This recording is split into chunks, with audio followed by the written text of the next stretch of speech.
So this week on Crypto Scam Watch, we are looking at helpful people, everybody's favorite. And if you post a question on any of the Ledger or Trezor or Bitcoin beginners subreddits, you will be bombarded with messages from helpful people who will primarily and often exclusively interact with people via private messages that no one else can see. This is often the first step of a number of different types of scams, and we're going to look at the kinds of things that scammers posing as helpful people might often ask you to do.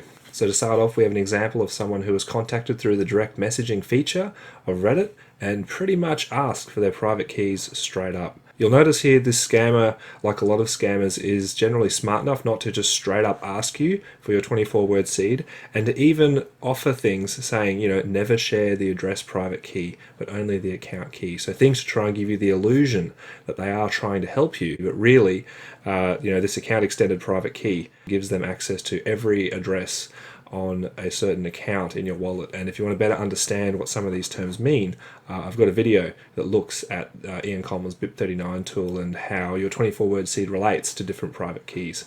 This here was a really good example of a scammer who was using the private messenger feature and also was embedding HTML links. So while this link looked, when you just looked at the text, like it was linking to ledger.com, if you hovered your mouse cursor over it, you would see it was redirecting you to a phishing domain that stole their 24-word seed as soon as they entered it in. Notice again, this person even finishes their message with, "Hope this helps." They are a helpful person. So another common thing that helpful people will do is request that you download and install some scammy software. And this is an example here of someone being sent a link to a phishing website. So that is a website that was trying to mimic the official Electrum website and then have them download and install a malicious version of that software. And I look quite a bit in my previous videos at Electrum phishing scams. Another really simple one is that someone in a private message might tell you about a giveaway scam, and I've actually got a whole video on impersonation scams, which can be a good place to look. A really common investment opportunity that people will offer you is something related with mining, and it's almost always a scam. And that's not to say that mining crypto is a scam. I'll do a whole video on this in the future, but in a lot of instances, particularly when people are sending you stuff through private message, mining offer or a mining deal is just used to dress up what is basically just a Ponzi scheme. Another common one is one I've got just here, where someone was messaged with someone saying, "Hey, look, I've got all this money, but since I'm in China and I can't get it out, I'll need your help." Basically, these are the kinds of scams where, they'll say you have to deposit a certain amount to be able to withdraw it all back out again, or something else. So just stay away from people who are offering you a cut on their deal to help move their money, or something like that.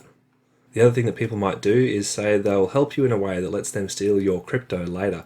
And this is a really good example here where basically someone has created a wallet for you on blockchain.com. And look, they've sent you the username and password. Make sure you change it just so you feel secure. But what they're not telling you in this particular scam with blockchain.com wallets being created for people is they will almost always keep a copy of the backup seed.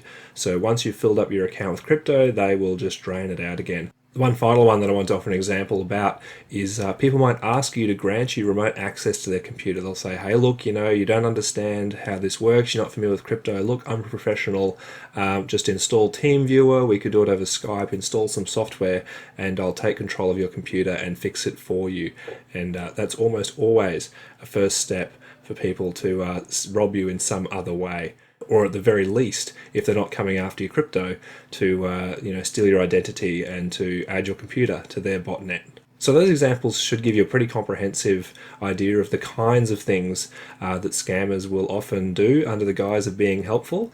And there's a few things you can look for that are common in all of these. Now, firstly, again, you need to be extremely suspicious of anybody who contacts you through a private message, through a direct message, through an email, any non-public means, especially if you've been posting on a forum or on Reddit or something or other, that would help other people to know that you are interested in or have crypto or about to enter the crypto space. You are painting a target on yourself for these scammers when you do that. The other thing to be really, really mindful of is anyone who claims to be an official customer support representative of any of the vendors and platforms who is connecting with you through an unofficial means. And this might even be that you posted on their official Facebook page or on their official Reddit page, and then a scammer has replied to you or sent you a private message in response to that. So stick to the official channels for all of your tech support,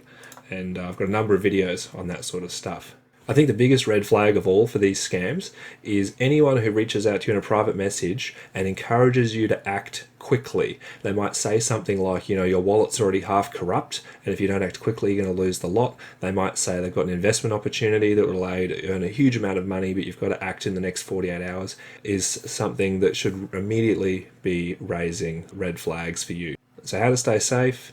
Well, firstly, don't trust anything that is sent to you through private messaging channels on social media platforms or other things at all. Second thing to do is don't go clicking on links in messages, direct messages, emails, threads that direct you off to other tools. These next two are basically the same, but I'm just saying them in different ways to emphasize how important this is. If you're going to be sticking your 24-word seed in to try and recover private keys or something like that, you'd best use an amnesic, air-gapped environment like Tails Linux, and I've got videos that I've made about that.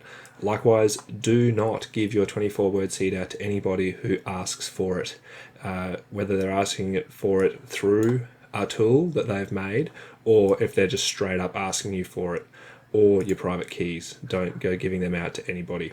The last thing that I'll add is a question that you might be asking is, well, Steve, should I trust you? And I would say, no.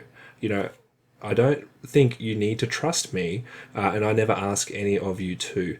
I give advice in a public setting always, and I publicly suggest tools and methods that anyone can check out. If people don't have to ask a question that's been asked 10 times before, they're less likely to become a target for scammers, and that's good for everybody.